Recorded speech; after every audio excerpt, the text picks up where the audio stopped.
प्रश्न सुरु भएको हो।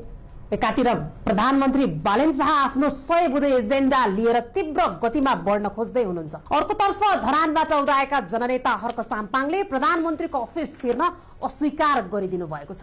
हर्क साम्पाङ भन्नुहुन्छ, मलाई प्रधानमन्त्रीको कोठाको सोफा होइन, जनताको सार्वभौम संसद चाहिन्छ।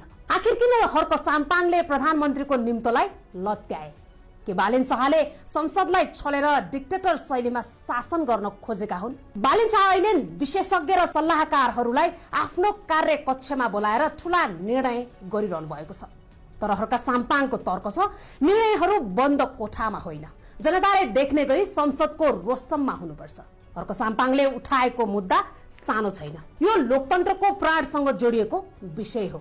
पहिलो, पारदर्शिता। संसदमा हुने बहस प्रत्यक्ष प्रसारण हुन्छ, तर अफिसका बैठकहरू गोप्य हुन्छन्। दोस्रो, उत्तरदायित्व। संसदमा प्रधानमन्त्रीले हरेक सांसदको प्रश्नको जवाफ दिनुपर्छ। र तेस्रो, विधि र पद्धति। व्यक्ति बलियो हुने कि संस्था?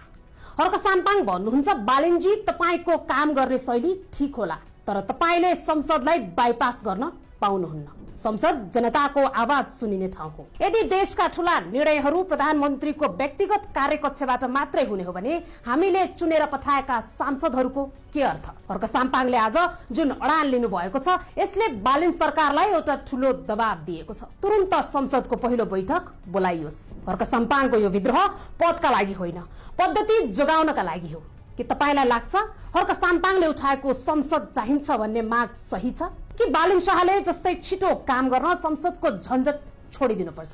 कृपया आफ्नो विचार तल कमेन्ट बक्समा लेख्नुहोला।